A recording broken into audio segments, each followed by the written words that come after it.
Hello and welcome to some more Star Citizen. Every month there is a town hall where CIG focus on a particular part or feature of the game, and for June this was characters, the pipeline, and some fan-posed questions to the character tech team. This video will be an overview of that town hall.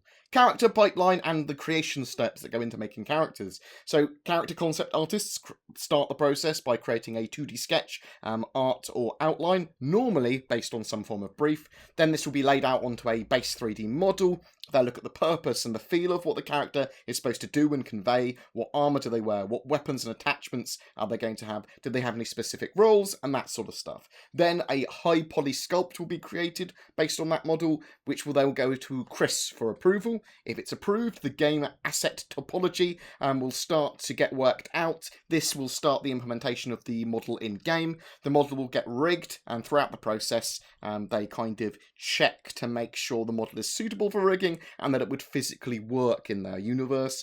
They then skin it and make sure it moves correctly. They double check that it all works together, then move on to loadouts.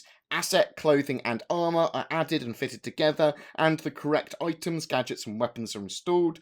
There are differences between the way they do the characters for Squadron 42 and Star Citizen. In Squadron 42, characters might have a very specific role, outfits, loadouts, and might only need to do particular functions, but very specific things, and might only need to use certain items. In the persistent universe, players basically have the ability to do everything, which does require more work. Armour, clothes, and layers. So some armour already incorporates fabric, like the Sand Nomad's shawl or cloak, and some armour might have a hood or cape as already part of it. At the moment, characters are layered with an undersuit, then armour, helmet and attachment points are all put on, and layering more clothing on top of that separately would get complicated. So there are no ports to put clothing on top of armour at the moment. In the future, it is possible that you may be able to layer clothing on top of armour, like a robe, more specifically, or cloak on top, but currently, unless it's part of the armour, it's not part of the game. Their loadout system looks at player characters in a certain way. They start with their naked body, attach a mobiGlas and a head to it, and then you basically are equipping clothing or an undersuit. So the undersuit will cover all other clothing when you put it on. It just goes on top of all other clothing. And the undersuit allows you to equip armour. Armour is grouped into legs, torso, arms, and helmet, allowing you to customise your loadouts. Light, medium, and heavy armour are very different sizes, obviously heavy being pretty damn large. Body parts have ports for whether it be clothing or armour, and they get more and more ports or different ports based on what you actually equip on those. So holsters for pistols, you'd also be able to get like pouches for gadgets, grenades, attachment points for shotguns, and that sort of stuff based on what you are wearing. So you'll be able to choose between clothes or armour, though some armour will incorporate cloth into them. They will have armour that kind of looks like clothing too. One of the things with the undersuit is that as soon as you put a helmet on, you're effectively ready for EVA. That's one of the ideas behind that. But you can wear various different clothing together, and it will layer clothing on top of each other. So the armour and clothes culling system and overlay system there should always show the correct layers of clothing. They want you to be able to wear layers of clothing and for that to look realistic, and you can wear like a red shirt under a particular top or jacket, and you'll be able to see that, but they want to make sure that stuff's not clipping through, and they've got this clever overlaying system for that.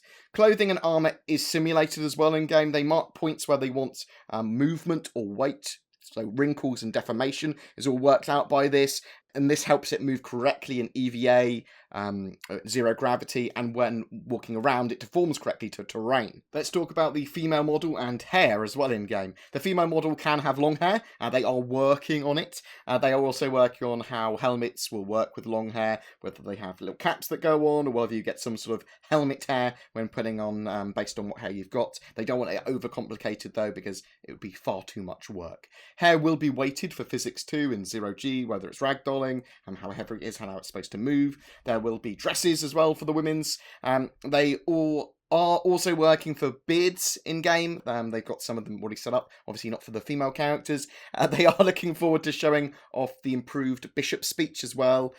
Characters have or are being updated for all the new improvements. So the old bishop speech is a good kind of a good one to compare it to, where when we see all the new stuff, it's going to be like wow, that's pretty cool.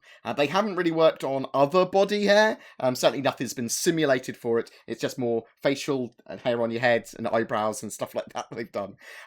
Tiers for the heads. So they reiterate here that there's tiers 0 to 3. Tier 0 has the most detail on it. 3 has the least, although tier 3 is still pretty high detail-wise. Tier 0 heads are reserved for the most super important characters like Gary Oldman, Mark Hamill.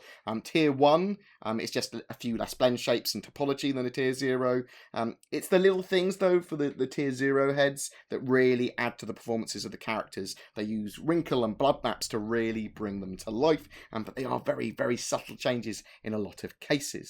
The tools and pipeline. So they are trying to unify the functionality of the in-game loadouts with Maya, which they use to create and build lots of the models, so that it's easy and quick for artists to create and test things. This is going to be a great improvement once they actually get it fully finalised. They do spend a lot of time creating tools and making processes as efficient as possible in CIG. They are going for a long-term kind of studio where they are going to be producing content for many years to come. So this efficiency and this process is very important for that. Other customization in general. So in 3.0, we're going to have lots of clothes, armors, and colours to choose from, multiple heads and faces and hair to customise. They're also looking at colour tinting on armour and clothing for the future as well. We don't know exactly what's going to be 100% in 3.0 because there's a lot of stuff that could be in 3.0, 3.1 and 3.2 that they're all trying to get into 3.0 if possible. They don't currently have a port for like cape or specific clothing capes at the moment. There are going to be scars and blemishes on faces, but they're also planning on working on tattoos, and they're being planned and worked on, but no 100% hard kind of set in stone stuff for that. The back end of having robotic and bionic eyes has been done. They could also use the same system to allow for robotic arms, apparently. In future, there might be ports for concealed weapons. The character customization system uses the same topology for heads. It moves the vertices around, but this allows them to have standardized helmets and hair. The face tech is on some next level stuff though, apparently, and the internal system they use to cool their facial tech and customization is the DNA system. But that's an unofficial term they use. Environments may look change the look and affect characters in the future. They do have a wear and tear system that they're working on and developing, and they like the idea of having like snow and rain and stuff affect your character in certain ways, but we'll have to see where that takes them. There are no robots in Star Citizen at the moment. They did briefly talk about the Titan suit, which they've been working on, which is a big robotic suit, and that's piloted though. I was expecting to see that created by the next great Star Marine teams, and because they wanted to do that competition, but that appears to be on hold, at least for at the moment. It looks like they might be trying to get their own Titan suit into the game without having some players create that, but I suspect they will do a Next Great Star Marine, Next Great Starship stuff in the future once Squadron 42 and 3.0 have been fully released.